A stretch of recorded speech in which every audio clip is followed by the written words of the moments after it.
히든 종목 보도록 할게요. 카메라 모듈 관련주입니다. 계단식 상승으로 가고 있다는 거예요. 계단식 상승.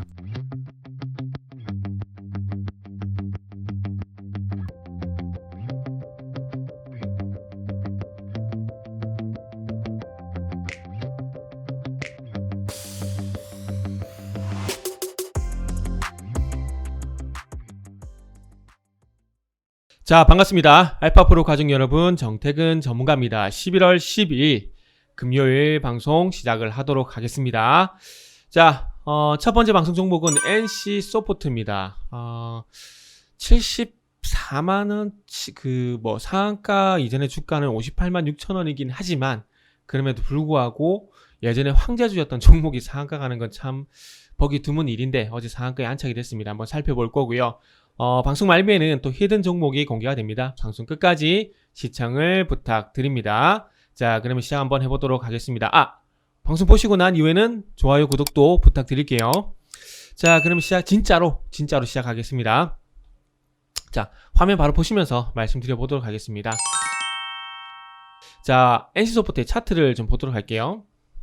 자, 여기 보시면은 날짜를 보게 되면은 현재 8월 26일 날 블레이드 앤 소울 실망감으로 해서 주가가 급락이 나왔죠. 그죠? 급락이 나오고 리니지 W에 대한 기대감이 반영됐었는데 또 혹평이 나오게 되면서 하락했어요. 그래서 요날 방송을 했습니다. 그런데 이때와 차이점은 뭐냐면은 둘 다 혹평이지만은 여긴 아니지만 여긴 돈을 번다고 말씀드리면서 적어도 8구간은 아니라고 제가 말씀을 드렸어요. 8구간 아니다. 근데 이 상한가까지는 예상을 하고 말씀드린 건 아닙니다. 이 상한가도 솔직히 예상을 하지 못했어요. 예상 못했습니다. 근데 어쨌든 팔지 말라고 말씀드렸고, 어제 상한가가 나왔는데 요새 게임을 떠나서 NFT에 N자만 붙어도 그냥 날아가는 것 같아요. 날아가는 거. 그래서 어저께 아시죠? NC소프트가 왜 급등을 했는지. 자, 여기 보시면은 NFT 달고 헐헐 나는 게임주, 그리고 NC소프트 네오이즈 빵끝, 대체 불가능 토큰. NFT는 충분히 좀 말씀드렸듯이 게임을 예를 들면 게임 아이템이 있는데 그동안 이 아이템을 그냥 현금을 주고 사고 팔았었죠. 그런데 이게 이제는 보호막이 입혀진다. 아이템이 보호막이 입혀진 게 뭐라고요? NFT. 이 보호막은 블록체인 기술로 인해서 보완이 되고 고유번호를 부여를 하게 되면서 이 아이템만 가지고 있다라는 가치를 부여를 하는 겁니다. 이 아이템이 가지고 있는 가치는 이 아이템이 가지고 있는 아이템은 요거 하나뿐이다. 그러니까 사람의 주민등록번호가 있듯이 주민등록번호는 하나잖아요. 그죠? 그런 것처럼 이 하나 부여되는 거. 근데 이거를 NFT 시켜서 거래를 하게 되는 게 상당히 좋게 여건이 만들어진 게 게임주다 보니까 그렇게 되는 거죠. 그리고 어쨌든 NC소프트가 어제 NC소프트가 실적이 안 좋게 나왔어요. 전년 동기 대비해서 55%나 마이너스입니다. 그러니까 한 2,100억 정도 나왔는데 어제 963억 정도 나왔습니다. 그러니까 마이너스 55%, 절반 이상이 꺾여버렸어요. 그러나 컨퍼런스 콜에서 내년에 2022년도에 뭐 한다고요? NFT가 결합된 게임을 출시를 하겠다. 요 얘기에 그냥 급등이 돼버렸습니다. 급등이. 그리고 여기 보시면 이제 수급에 대한 변화도 상당히 좀 틀려요. 자, 개인들 25만 주 순매수하고 기관에서 7만 주, 외국인이 17만 주 들어오게 되면서 보유율이 43.7%, 44.5%까지 올라갔습니다. 중요한 건 뭐냐면 개인들의 수급은 꺾이고 외국인의 수급이 들어왔다는 겁니다. 그러니까 여기서 수급의 변화가 생겼다라는 거예요. 수급 변화. 상한가도 중요하지만은 수급의 변화가 생겼다라는 거죠. 대량 매수든 대량 매도든 대량의 수급이 발생됐을 때는 관심을 가져야 된다고 좀 말씀드렸었죠. 그런데 어제 대량의 수급이 발생되게 되면서 상한가가 나왔고, 어쨌든 이제부터는 추세가 적어도 꺾이지 않을 가능성, 상승으로 어찌 보면은 갈 가능성, 다시 한번 100만원 쪽으로 갈 가능성, 여기에 우리가 좀 포커스를 맞춰볼 필요가 있다라는 겁니다. 포커스를. 자, 그래서 어쨌든 블레이드 앤 소울의 어떤 우려감이 있던 자리까지 일단은 갔지만 여기를 단기간에 돌파하는 건 좀 부담스러울 겁니다. 부담스러울 거예요. 자, 굳이 선을 한번 그어보게 되면, 자 보세요. 지금 두 번의 지적이 나왔던 자리죠. 77만원대가 7월달에 팔 때 두 번의 지적이 나왔죠. 그리고 갭으로 무너진 자리입니다. 갭으로 무너졌기 때문에, 물론 어제 거래량이 실려졌기 때문에 이 힘에 의해서 돌파도 가능할 수 있겠지만은, 중요한 건 오늘 돌파가 안 됐어요. 그리고 오늘 상한가 갔는데 왜 오늘 하락 출발하는지도 아마 궁금하실 거예요. 어제 저는 이렇게 생각합니다. 어저께 그냥 장중에 상한가에 안착이 돼서 쭉 그냥 상한가 잔량을 쌓아갔다라면 아마 오늘 위로 갭이 발생됐을 거예요. 그런데 어제 장 후반에 가서 아슬아슬하게 상한가 안착이 됐거든요.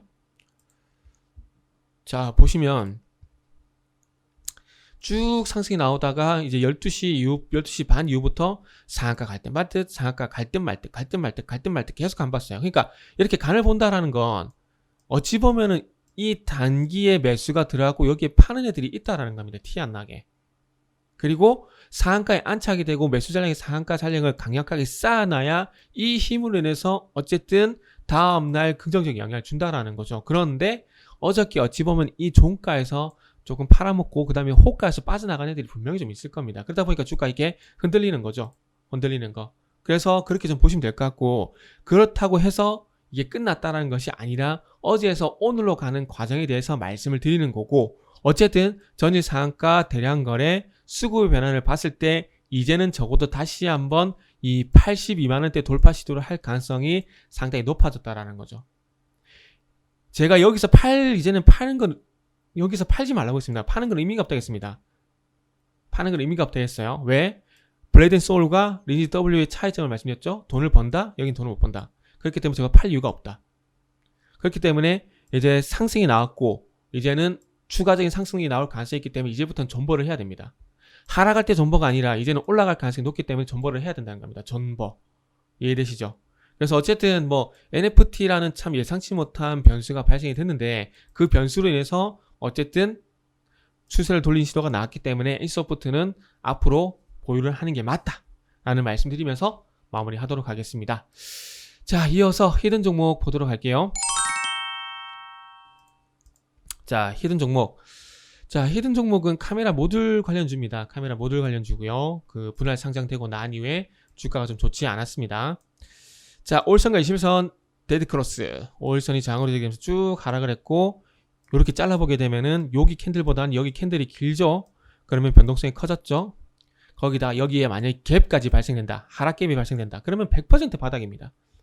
근데 뭐 어쨌든 5일선을 저항으로 해서 변동성이 커졌죠. 바닥이 잡혔고 그러면서 V자 반등이 나왔고 5일선과 21선 골든크로스 갭 발생시키면서 주가가 5일선의 행보, 갭 발생시키면서 주가가 행보. 그러니까 계단식 상승으로 가고 있다는 거예요. 계단식 상승. 갭 발생되고 갭 발생되고 거래량의 차이가 없죠. 그렇기 때문에 단기간에 쏘는 급등 나오지 않는다고 하더라도 지금처럼 변동성이 큰 시장에서는 조금 안정적으로 따박따박 올라갈 가능성이 있기 때문에 정말 요거는 한 몇 달 보고 간다, 1년 보고 간다 싶으면은 요 종목 보셔도 상관없습니다. 보셔도 상관없어요.